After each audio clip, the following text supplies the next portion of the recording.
Hello friends, welcome to our channel Civil Zone for Civil Engineering Competitive Exams. Surveying lecture സീരീസിലെ second വീഡിയോയിലോട്ട് എല്ലാവർക്കും സ്വാഗതം. ഇന്ന് നമ്മൾ നോക്കുന്നത് ക്ലാസിഫിക്കേഷൻ ഓഫ് സർവേ ആണ്. നമ്മുടെ ഈ സർവേയുടെ lecture series PSC syllabus complete ചെയ്യുന്നതുവരെ കണ്ടിന്യൂ ചെയ്യുന്നതാണ്. അപ്പോൾ ഓരോ ലെക്ചേഴ്സും കൃത്യസമയത്ത് കിട്ടാനായിട്ട് ചാനൽ സബ്സ്ക്രൈബ് ചെയ്യുക, ബെൽ ബട്ടൺ നിൽക്കുക. സോ നമുക്ക് വീഡിയോയിലോട്ട് കിടക്കാം. സർവേയുടെ ക്ലാസിഫിക്കേഷനിൽ പോകുന്നതിന് മുന്നേ നമുക്ക് പ്രിൻസിപ്പിൾ ഓഫ് സർവേ എന്താണെന്ന് ജസ്റ്റ് ഒന്ന് നോക്കാം. ഇത് ഏറ്റവും ബേസിക്കാണ്, എല്ലാവർക്കും അറിയുന്ന കാര്യം തന്നെയായിരിക്കും. എന്നാലും നമുക്കൊന്ന് ഇത് കവർ ചെയ്തിട്ട് തന്നെ പോവാം. അപ്പോൾ ഫസ്റ്റ് പ്രിൻസിപ്പിൾ എന്ന് പറയുന്നത് location of A point with help of 2 reference point. നമുക്കറിയാം സർവേയുടെ മെയിൻ ഒബ്ജക്റ്റീവ് എന്ന് വെച്ചാൽ ഒരു പോയിന്റ് സർഫസിൽ ലൊക്കേറ്റ് ചെയ്യുക എന്നുള്ളതാണ്. അപ്പോൾ ആ ഒരു പോയിന്റ് ലൊക്കേറ്റ് ചെയ്യണമെങ്കിൽ മിനിമം 2 റെഫറൻസ് പോയിന്റ് വേണം. അതാണ് ആദ്യത്തെ പ്രിൻസിപ്പിൾ. സെക്കൻഡ് പ്രിൻസിപ്പിൾ എന്ന് പറയുന്നത് working from whole to part. അതായത് നമ്മൾ ഹോൾ മൊത്തത്തിൽ നിന്ന് പാർട്ടിലോട്ടാണ് വരുന്നത്. അതായത് ഒരിക്കലും പാർട്ടിയിൽ നിന്ന് ഹോളിലോട്ട് പോരുത്. കാരണം അതിനെന്താണ് റീസൺ എന്നുള്ളതാണ് അതിലും ഇമ്പോർട്ടൻറ്റ്. അതായത് നമ്മൾ ഹോൾ ടു പാർട്ട് എന്നുള്ളൊരു പ്രൊസീജിയർ ഫോളോ ചെയ്യുകയാണെങ്കിൽ, അതായത് ഇതാണ് നമ്മുടെ പ്ലോട്ട് എന്നുണ്ടെങ്കിൽ നമ്മൾ ആദ്യം തന്നെ ഫുള്ള് ഹോൾ ഏരിയ ആദ്യം തന്നെ മെഷർ ചെയ്യും. അതിന് ശേഷമാണ് നമ്മൾ ചെറിയ ചെറിയ പ്ലോട്ടുകളായിട്ട് നമ്മൾ പാർട്ടിലോട്ട് പോവുക. അപ്പോൾ ഇങ്ങനെ ചെറിയ ചെറിയ പാർട്സ് അളക്കുക, ആദ്യം മൊത്തം അളന്നിട്ടാണ് ചെയ്യുക. ഇതിൻ്റെ ഏറ്റവും വലിയ അഡ്വാൻറ്റേജ് എന്ന് പറഞ്ഞാൽ നമുക്ക് ഇററിൻ്റെ അക്യുമുലേഷൻ പ്രിവെൻറ്റ് ചെയ്യാനായിട്ട് സാധിക്കും. അല്ലെങ്കിൽ നമുക്ക് എങ്ങനെ പറയാം, ഒരു എററിനെ ലോക്കലൈസ് ചെയ്യാൻ സാധിക്കും. അതായത് അപ്പോൾ ഈ ഒരു പാർട്ടിലാണ് എറർ ഉണ്ടായെന്നുണ്ടെങ്കിൽ അത് മറ്റ് പാർട്ടുകളെ ഈ ഒരു പാർട്ടിനെയോ ഒന്നും ബാധിക്കില്ല. അപ്പോൾ എറർ ലോക്കലൈസ് ചെയ്യാം. അതുകൊണ്ട് തന്നെ നമ്മുടെ സർവേ മൊത്തത്തിലുള്ള അക്യുറസീനെ അധികം എഫക്റ്റ് ചെയ്യില്ല. ഇപ്പോൾ നമ്മൾ പാർട്ട് ടു ഹോളിലോട്ട് പോകണമെങ്കിൽ തുടക്കം തന്നെ എന്തെങ്കിലും എറർ സംഭവിച്ചാൽ അത് ബാക്കിയുള്ള എല്ലാ പാർട്സിനെയും അത് ബാധിക്കും. സോ അവസാനം ആ ഒരു എറർ എന്ന് പറയുന്നത് 1 സെക്കൻഡ് ആയിരുന്നു, 1 mm ആയിരുന്നു എററെങ്കിൽ അവസാനം അത് വലിയൊരു എററിലോട്ട് പോകും. സോ അതാണ് ആദ്യത്തെ അഡ്വാൻറ്റേജ്. അപ്പോൾ എല്ലാവർക്കും പ്രിൻസിപ്പിൾ മനസ്സിലായി കാണുമല്ലോ. ഇനി നമുക്ക് ഇനി ക്ലാസിഫിക്കേഷൻസ് ഓഫ് സർവേ നോക്കാം. സർവേനെ 3 ബേസിസിൽ ക്ലാസിഫൈ ചെയ്തിട്ടുണ്ട്. അപ്പോൾ അത് 3 ഇമ്പോർട്ടൻ്റ് ആണ്. നമുക്കപ്പോൾ നോക്കാം. ആദ്യത്തെ ബേസ്ഡ് ഓൺ നേച്ചർ ഓഫ് ഫീൽഡിൻ്റെ നേച്ചറിൻ്റെ ബേസിൽ 3ആയിട്ട് ക്ലാസിഫൈ ചെയ്തിട്ടുണ്ട്. അതാണ് land survey, hydrographic survey, astronomical survey. അതായത് കരയിൽ നടത്തുന്ന സർവേ ലാൻഡ് സർവേ, വെള്ളത്തിൽ നടത്തുന്ന സർവേ ഹൈഡ്രോഗ്രാഫിക് സർവേ, അതായത് ആകാശത്തൊക്കെ നടത്തുന്നത് ആസ്ട്രോണോമിക്കൽ സർവേ. ഇനി ഓരോ സർവേയുടെ സബ് ക്ലാസിഫിക്കേഷൻസ് ഉണ്ട്. അപ്പോൾ അതൊന്ന് ഓരോന്ന് നോക്കാം. ആദ്യത്തെയാണ് ലാൻഡ് സർവേ. ലാൻഡ് സർവേയിൽ ആദ്യം ക്ലാസിഫൈ ചെയ്തിട്ടുള്ളതാണ് ടോപ്പോഗ്രഫിക്കൽ സർവേ. ലാൻഡ് സർവേയുടെ ആദ്യത്തെ ക്ലാസിഫിക്കേഷനാണ് ടോപ്പോഗ്രഫിക്കൽ സർവേ. എർത്തിൻ്റെ മുകളിൽ നിന്ന് എടുക്കുന്ന ഒരു സർവേയാണ് ടോപ്പോഗ്രഫിക്കൽ സർവേ. അപ്പോൾ കുറേ ടോപ്പോഗ്രഫിക്കൽ ഫീച്ചേഴ്സ് ഉണ്ടാവുമല്ലോ ലാൻഡിൽ. എർത്തിലെ ഹിൽസ്, റോഡ്സ്, റിവേഴ്സ്, അങ്ങനെ പല ഫീച്ചേഴ്സ് നമുക്ക് ഈ ടോപ്പോഗ്രഫിക്കൽ സർവേ വഴി നമുക്ക് ഡിറ്റർമിൻ ചെയ്യാൻ പറ്റും. അതായത് ഇങ്ങനെ ഡിഫൈൻ ചെയ്ത് പറയുകയാണെങ്കിൽ നാച്ചുറൽ ആൻഡ് ആർട്ടിഫിഷ്യൽ ഫീച്ചേഴ്സ് നമുക്ക് ഈ സർവേ വഴി നമുക്ക് ഡിറ്റർമിൻ ചെയ്യാം. നെക്സ്റ്റ് ആണ് ലാൻഡ് സർവേയിൽ വരുന്ന സബ് ക്ലാസിഫിക്കേഷനാണ് കാഡസ്ട്രൽ സർവേ. ഇത് വളരെ ഇമ്പോർട്ടൻ്റ് ആണ്. അത് നമ്മുടെ ബൗണ്ടറീസ്, ലാൻഡിൻ്റെ ബൗണ്ടറീസ് ഡിറ്റർമിൻ ചെയ്യാനാണ് കാഡസ്ട്രൽ സർവേ ചെയ്യുന്നത്. ഫോർ എക്സാമ്പിൾ, നമുക്കൊരു ലാൻഡ് ഉണ്ട്. അപ്പോൾ ലാൻഡ് 3 പേർക്ക് അത് ഡിവൈഡ് ചെയ്ത് കൊടുക്കണം. അപ്പോൾ നമ്മുടെ ഇങ്ങനെ ഭാഗമൊക്കെ വെക്കില്ലേ നമ്മുടെ സ്ഥലങ്ങളൊക്കെ. അപ്പോൾ വില്ലേജിൽ നിന്ന് വന്നിട്ട് ഓഫീസർ വന്ന് അളക്കും, അത് ഡിവൈഡ് ചെയ്യും ലാൻഡിനെ. അപ്പോൾ ആ ഡിവൈഡ് ചെയ്യുന്ന ആ ഒരു ടൈപ്പ് ഓഫ് സർവേ എന്ന് പറയുന്നത് കാഡസ്ട്രൽ സർവേ ആണ്. അപ്പോൾ അത് ചെയിൻ വെച്ചിട്ടാണ് ചെയ്യുന്നതെന്നറിയാം. അവിടെ യൂസ് ചെയ്യുന്ന ചെയിനാണ് റവന്യൂ ചെയിൻ. അതും ഇവിടെ നോട്ട് ചെയ്ത് വയ്ക്കുക. നമ്മൾ ടൈപ്സ് ഓഫ് ചെയിനിങ്ങിലൊക്കെ കൂടുതൽ പറയുന്നതാണ്, എന്നാലും ഇപ്പോൾ ഇവിടെ നോട്ട് ചെയ്ത് വയ്ക്കുക. Chain used for cadastral survey revenue ചെയിനാണ്, അതും ഇമ്പോർട്ടൻ്റ് ആണ്.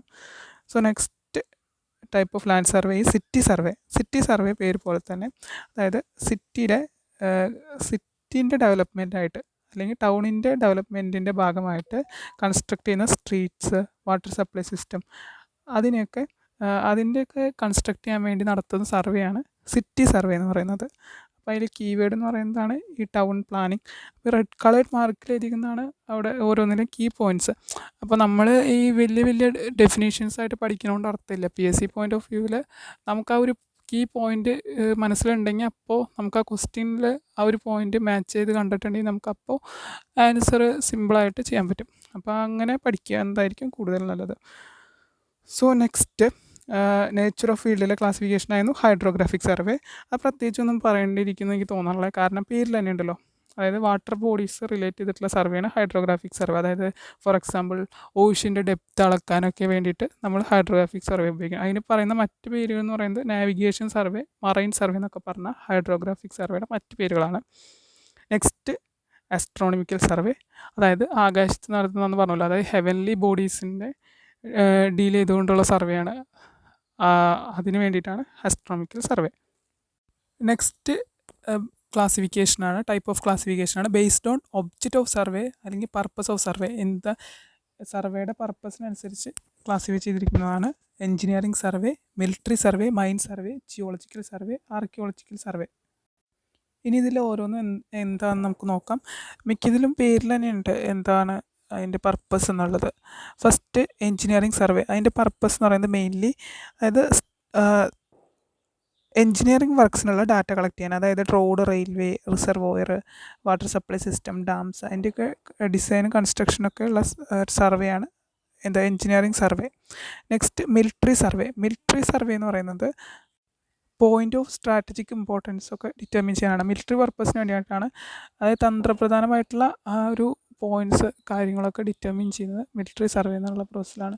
അപ്പോൾ ഇതാണ് അതിൻ്റെ keyword, point of strategic importance.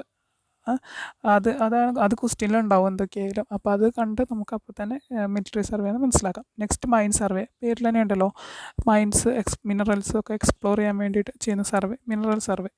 Next geological survey. Geology എന്ന് പറഞ്ഞാൽ എന്താ, എർത്തിൻ്റെ ഡിഫറെൻറ്റ് സ്റ്റാറ്റസിനെ കുറിച്ചുള്ള സ്റ്റഡിയാണ് നമുക്കറിയാം. അപ്പോൾ ഓരോ എർത്തിൻ്റെ സ്റ്റാറ്റസിനെ കുറിച്ച് അതിന് സർവേ ആ ഒരു സ്റ്റാറ്റസ് കൺസിഡർ ചെയ്തിട്ട് സർവേ ചെയ്യുന്നതാണ് geological survey. Next archaeological survey. Archaeological അതായത് പുരാതന കാലത്തെ അവശിഷ്ടങ്ങളും ഇതൊക്കെ മണ്ണിൻ്റെ അടിയിൽ നിന്ന് കുഴിച്ചെടുക്കുന്ന അതിനൊക്കെ നമ്മൾ ചെയ്യുന്ന സർവേയാണ്. ആ ഒരു ആർക്കിയോളജിക്കൽ ഇമ്പോർട്ടൻസ് ആയിട്ട് ചെയ്യുന്ന സർവേയാണ് ആർക്കിയോളജിക്കൽ സർവേ. അതിൻ്റെ ഏറ്റവും കീ പോയിൻ്റ് എന്ന് പറയുന്നത് റിലിക്സ് ഓഫ് ആൻറ്റിക്വിറ്റി. ഈ ഒരു വാക്ക് ക്വസ്റ്റ്യനിൽ കണ്ടാൽ നമുക്കത് കണ്ണു പൂട്ടി എഴുതാം, ആർക്കിയോളജിക്കൽ സർവേ ആണ്. സോ നമുക്കിനി നെക്സ്റ്റ് ടൈപ്പ് ഓഫ് സർവേ നോക്കാം. നമ്മളിപ്പോൾ ഓൾറെഡി എഞ്ചിനീയറിംഗ് സർവേ പറഞ്ഞിരുന്നു, അതായത് റോഡ്സ്, റിസർവോയർ, അങ്ങനെ എഞ്ചിനീയറിംഗ് വർക്ക്സിന് വേണ്ടിയിട്ടുള്ള ഡാറ്റ കളക്ട് ചെയ്യാൻ ചെയ്യുന്ന സർവേയാണ് എഞ്ചിനീയറിംഗ് സർവേ. എഞ്ചിനീയറിംഗ് സർവേയിൽ 3 സ്റ്റെപ്സാണ് മെയിനായിട്ടുള്ളത്, അതായത് reconnaissance survey, preliminary survey, location survey. ആ ഒരു 3 സർവേ സ്റ്റെപ്സ് കണ്ടക്ട് ചെയ്താലാണ് എഞ്ചിനീയറിംഗ് സർവേ കംപ്ലീറ്റ് ആവുള്ളൂ. റെക്കഗ്നൈസൻസ് സർവേ എന്തൊക്കെയാണെന്ന് ജസ്റ്റ് നമുക്ക് നോക്കാം. റെക്കഗ്നൈസൻസ് എന്ന് പറയുന്നത് സർവേ എന്ന് പറയുന്നത് ആ ഒരു സർവേയുടെ ഫീസിബിലിറ്റി, സർവേയുടെ എല്ലാ ഒരു പ്രൊജക്റ്റിൻ്റെ ഫീസിബിലിറ്റി ചെക്ക് ചെയ്യാൻ വേണ്ടിയിട്ടാണ് നമ്മൾ ചെയ്യുന്നത്. അതൊരു റഫായിട്ടുള്ളൊരു സർവേയാണ്, അതായത് ചെറിയ സർവേയിങ് ഇൻസ്ട്രുമെൻറ്റ്സ് ഒക്കെ വെച്ച് ചെയ്യുന്നത്. നെക്സ്റ്റ് പ്രിലിമിനറി സർവേ, അത് അവിടെ കൂടുതൽ പ്രിസൈസ് ആയിട്ടുള്ള ഡാറ്റ, കുറച്ചുകൂടി ഡീറ്റെയിൽഡ് ആയിട്ട് നമ്മൾ പോകുന്നുണ്ട്. സോ ആ ഒരു ഡാറ്റ വഴിയുള്ള ഡീറ്റെയിൽസ് വെച്ചിട്ട് സർവേ വെച്ചിട്ടുള്ള ഡീറ്റെയിൽസ് വെച്ചിട്ട് നമുക്ക് ക്വാണ്ടിറ്റീസും കോസ്റ്റൊക്കെ എസ്റ്റിമേറ്റ് ചെയ്യാനായിട്ട് സാധിക്കും. നെക്സ്റ്റ് ലൊക്കേഷൻ സർവേ, അവിടെ ഗ്രൗണ്ടിൽ സെറ്റിംഗ് ഔട്ടിന് വേണ്ടിയിട്ടാണ് ലൊക്കേഷൻ സർവേ ചെയ്യുന്നത്. ഇനി നമുക്ക് നെക്സ്റ്റ് ക്ലാസിഫിക്കേഷൻസ് ഓഫ് സർവേ നോക്കാം. നെക്സ്റ്റ് ക്ലാസിഫിക്കേഷൻ എന്ന് പറയുന്നത് ബേസ്ഡ് ഓൺ ഇൻസ്ട്രുമെൻറ്റ് യൂസ്ഡ് ആണ്. സർവേയിൽ യൂസ് ചെയ്യുന്ന ഇൻസ്ട്രുമെൻറ്റ് നമുക്കറിയാം, കുറേ ടൈപ്പ് ഓഫ് ഇൻസ്ട്രുമെൻറ്റ്സ് നമ്മൾ സർവേ ചെയ്യാനായിട്ട് യൂസ് ചെയ്യുന്നുണ്ട്. അപ്പോൾ അതിൻ്റെ ബേസിസിൽ ക്ലാസിഫൈ ചെയ്തിരിക്കുന്നതാണ് chain survey, compass survey, tacheometric survey, theodolite survey, plane table survey. So ഇതിനെക്കുറിച്ചൊക്കെ ഡീറ്റെയിൽഡ് ആയിട്ട് തന്നെ നമ്മുടെ സിലബസിൽ PSC ഇൻക്ലൂഡ് ചെയ്തിട്ടുണ്ട്. സോ ഇനിയുള്ള വീഡിയോസിലൊക്കെ ഇതിനെക്കുറിച്ച് വളരെ ഡീറ്റെയിൽ ആയിട്ട് നമ്മൾ എക്സ്പ്ലെയിൻ ചെയ്യും. അതുകൊണ്ട് ഇപ്പം നമ്മൾ പറയുന്നില്ല. ഇതിൽ നമുക്ക് പേരിൽ തന്നെ അറിയാൻ പറ്റും. ചെയിൻ സർവേ എന്ന് വെച്ചാൽ ചെയിൻ ഉപയോഗിച്ച്, കോമ്പസ് സർവേ കോമ്പസ് വെച്ചിട്ട്, അങ്ങനെ ഓരോന്നും ആണ്. പക്ഷേ അതിനെക്കുറിച്ചൊക്കെ ഡീറ്റെയിൽ ആയിട്ട് നമുക്ക് ഇനിയുള്ള വീഡിയോസിൽ കാണാം. അപ്പോൾ ക്ലാസിഫിക്കേഷൻ ഓഫ് സർവേയുടെ ബ്രീഫ് എന്ന് പറയുന്നത് നമ്മൾ 3 ബേസിൽ ക്ലാസിഫൈ ചെയ്തിട്ടുണ്ട്. നേച്ചർ ഓഫ് ഫീൽഡിൻ്റെ അടിസ്ഥാനത്തിൽ, ഒബ്ജക്റ്റ് ഓഫ് അല്ലെങ്കിൽ പർപ്പസ് ഓഫ് സർവേയുടെ ബേസിൽ, ഇൻസ്ട്രുമെൻറ്റ് യൂസ്ഡിൻ്റെ ബേസിൽ. അപ്പോൾ ഏതിൻ്റെ ബേസിസിലാണ് ഓരോന്ന് അണ്ടർ വരുന്നതെന്ന് നമ്മൾ മനസ്സിലാക്കിയിരിക്കണം. Land survey, hydrographic survey, astronomical survey ഒക്കെ എന്തിൻ്റെ അടിയിൽ വരുന്നതാണെന്ന് ചോദിച്ചിട്ടുണ്ടെങ്കിൽ നമുക്ക് പറയാൻ പറ്റണം, നേച്ചർ ഓഫ് ഫീൽഡിൻ്റെ അടിയിൽ വരുന്നതാണ്. അതുപോലെ engineering survey, military survey, mine survey ഒക്കെ എന്തിൻ്റെ അടിയിലാണ് വരുന്നതെന്ന് ചോദിച്ചാൽ ബേസ്ഡ് ഓൺ പർപ്പസിൻ്റെ അടിയിൽ വരുന്നതാണ്. പിന്നെ ഇൻസ്ട്രുമെൻറ്റ് യൂസ്ഡ് അതും പഠിച്ചിരിക്കുക. സോ നമുക്കിനി മുന്നേ ചോദിച്ചിട്ടുള്ളതും ഇമ്പോർട്ടൻ്റ് ആയിട്ടുള്ള കേരള PSC ക്വസ്റ്റ്യൻസ് ഈ ടോപ്പിക്കിനെ ബേസ് ചെയ്തിട്ട് നോക്കാം. സോ ഫസ്റ്റ് ക്വസ്റ്റ്യൻ ഇതാണ്. In order to determine the additional details such as boundaries of field, houses and other properties, the surveying preferred is Reconnaissance survey, option B is topographical survey, option C cadastral survey, option D local survey. അത് നമ്മൾ പഠിച്ചിട്ടുള്ളതാണ്. അത് boundaries ഒക്കെ determine ചെയ്യാൻ വേണ്ടിയിട്ട് ചെയ്യുന്ന survey എന്ന് പറയുന്നത് ഈ ഒരു നമുക്ക് മനസ്സിലാക്കാം ഏതാണ് കഡസ്ട്രൽ സർവേ ആണ് ആൻസർ ആയിട്ട് വരാം.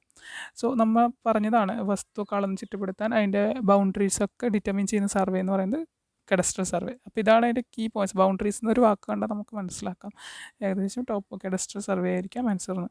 സോ നെക്സ്റ്റ് ക്വസ്റ്റ്യൻ നോക്കാം. Classification based on purpose of survey. Option A triangulation survey, B photographic survey, option C mine survey and option D land survey. പർപ്പസിൻ്റെ ബേസിസിൽ വരുന്ന ക്ലാസിഫിക്കേഷൻ ഇതിൽ വരുന്നത് മൈൻ സർവേ മാത്രമാണ് അല്ലേ. നമ്മൾ ചെയ്തത് engineering survey, military survey, mine survey, geological, archaeological survey ഒക്കെയാണ് ബേസ്ഡ് ഓൺ പർപ്പസ്. അപ്പോൾ ഇവിടെ ആൻസർ മൈൻ സർവേ ആണ്. The survey conducted to study customs of relics of the past is called. അപ്പോൾ നമ്മളിത് ഓൾറെഡി പറഞ്ഞതാണ്. ഈ ഒരു കീവേഡ് കണ്ട അപ്പോൾ നമുക്ക് എഴുതാൻ പറ്റും ഏതാണ് ആർക്കിയോളജിക്കൽ സർവേ ആണ് ആൻസർ. അപ്പോൾ തന്നെ എഴുതാൻ പറ്റും. Next question. The fundamental principle of surveying to work from the. ഇതൊക്കെ ഏറ്റവും ഈസി ആയിട്ടുള്ള ക്വസ്റ്റ്യൻ ആണ്. ഇതൊക്കെ പക്ഷേ PSCക്ക് പലതവണ റിപ്പീറ്റ് ചെയ്ത് ചോദിച്ചിട്ടുള്ളതാണ്. അപ്പോൾ ഇതിൻ്റെ ആൻസർ നമുക്കറിയാം ഹോൾ ടു പാർട്ട് ആണ്. So last question. The work from whole to part is done in surveying in order to ensure that. ഇത് നമ്മൾ പറഞ്ഞതാണ്. Survey work is completed more quickly ആണോ? അല്ല. Number of errors is minimum അല്ല. Plotting is done more quickly അല്ല. Errors and mistake of one portion do not affect remaining portion. അതെ, അതായത് error localise ചെയ്യാൻ വേണ്ടിയിട്ട് ഒരു സ്ഥലത്തുണ്ടാവുന്ന എറർ മറ്റൊരു സ്ഥലത്തേക്ക് പോകാതിരിക്കാൻ. സോ ഇത്രയുമാണ് ഇന്നത്തെ ഈ ഒരു ലെക്ചറിൽ പറയാനുള്ളത്. Thank you for watching.